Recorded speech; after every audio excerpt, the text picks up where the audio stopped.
The Golden Gems of Life by Emery Adams Allen and S.C. Ferguson. Section 13.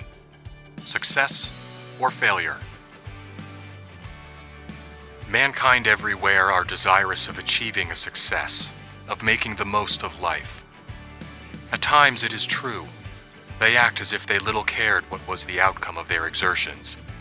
But even in the lives of the most abandoned and reckless, there are moments when their good angel points out to them the heights to which they might ascend, that a wish arises for something better than they have known.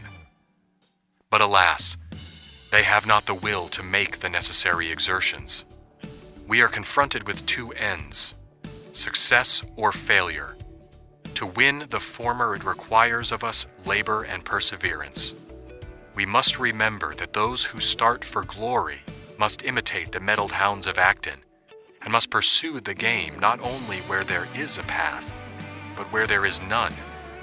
They must be able to simulate and to dissimulate, to leap and to creep, to conquer the earth like Caesar, to fall down and kiss it like Brutus, to throw their sword like Brennus into the trembling scale, or like Nelson, to snatch the laurels from the doubtful hand of victory while she is hesitating where to bestow them.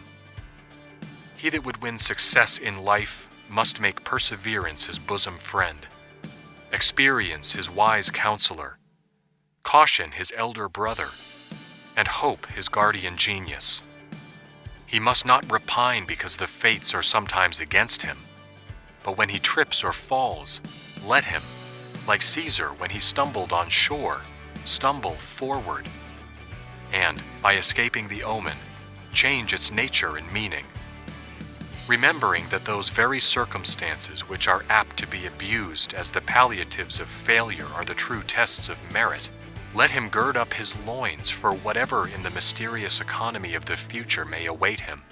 Thus he will rise superior to ill fortune, and becoming daily more and more impassive to its attacks, will learn to force his way in spite of it, till, at last, he will be able to fashion his luck to his will. Life is too short, says a shrewd thinker, for us to waste one moment in deploring our lot. We must go after success, since it will not come to us, and we have no time to spare. If you wish to succeed, you must do as you would to get in through a crowd to a gate all are anxious to reach. Hold your ground and push hard. To stand still is to give up the battle. Give your energies to the highest employment of which your nature is capable.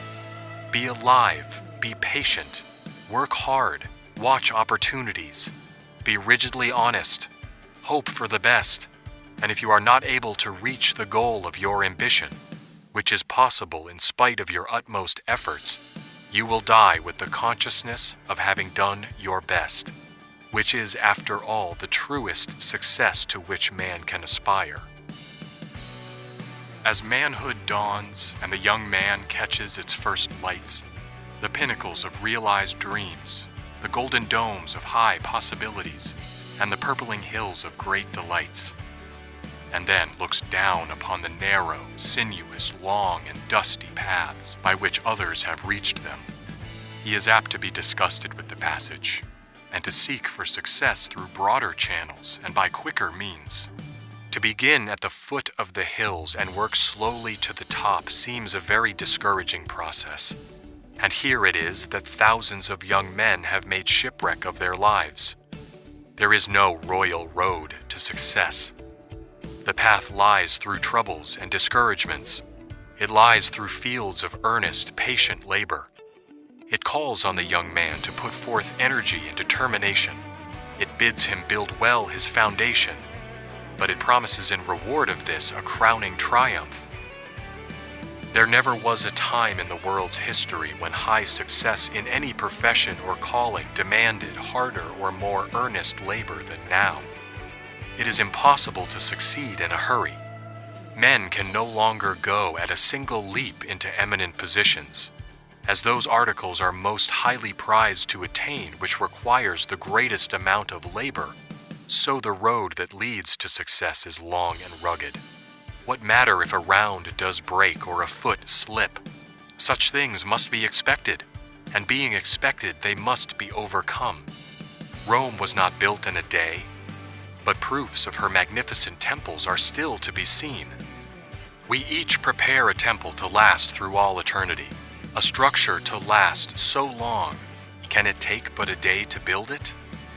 The days of a lifetime are necessary to build the monument mightier than Rome and more enduring than adamant. It is hard, earnest work, step by step, that secures success. And while energy and perseverance are securing the prize for steady workers, others, sitting down by the wayside, are wondering why they too cannot be successful. They surely forget that the true key is labor, and that nothing but a strong, resolute will can turn it. The secret of one's success or failure is usually contained in answer to the question, how earnest is he? Success is the child of confidence and perseverance. The talent of success is simply doing what you can do well, and doing well whatever you do, without a thought of fame. Success is the best test of capacity, and materially confirms us in a favorable opinion of ourselves. Success in life is the proper and harmonious development of those faculties which God has given us. Whatever you try to do in life, try with all your heart to do it well. Whatever you devote yourself to it completely. Never believe it possible that any natural ability can claim immunity from companionship of the steady, plain, hard-working qualities and hope to gain its end. There can be no such fulfillment on this earth. Some happy talent and some fortunate opportunity may form the sides of the ladder on which some men mount, but the rounds of the ladder must be made of material to stand wear and tear, and there is no substitute for thoroughgoing, ardent, sincere earnestness. Never put your hand on anything into which you cannot throw your whole self. Never affect depreciation of your own work, whatever it is. Although success is the garden for which all men toil, they have, nevertheless, often to labor on perseveringly without any glimmer of success in sight. They have to live, meanwhile, upon their courage, sowing their seed, it may be in the dark, in the hope that it will yet take root and spring up an achieved result.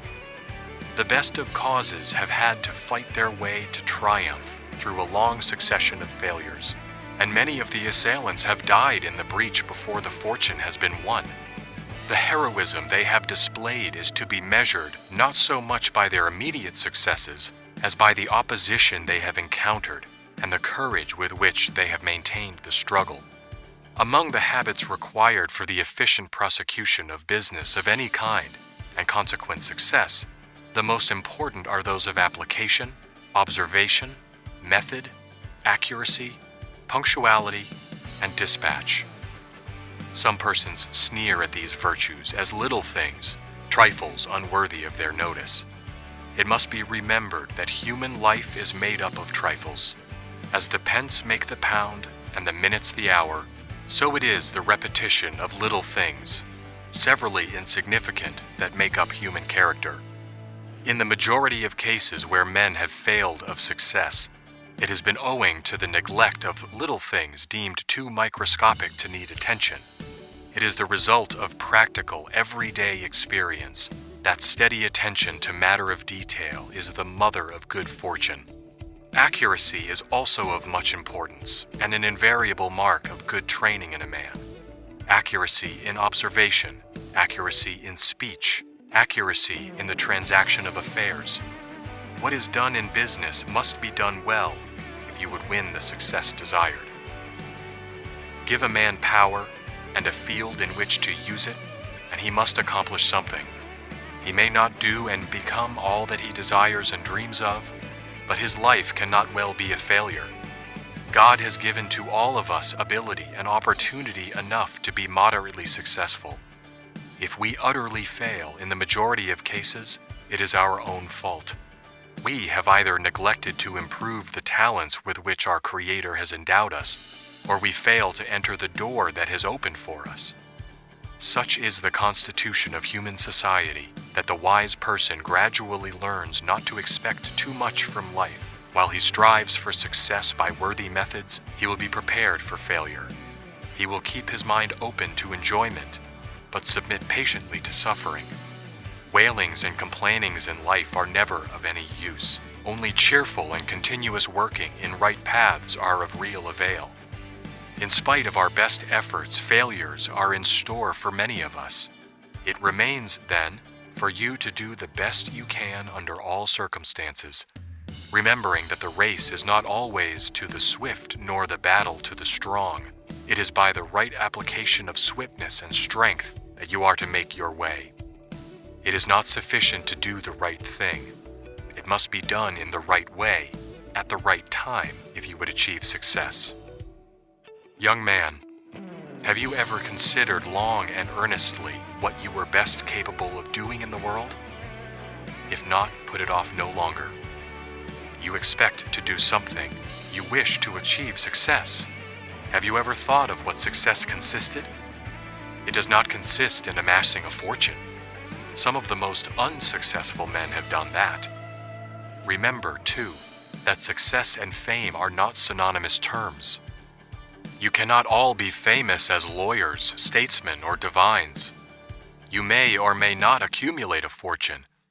But is it not true that wealth, position, and fame are but the accidents of success, that success may or may not be accompanied by them, that it is something above and beyond them? In this sense of the word, you only are to blame if you fall.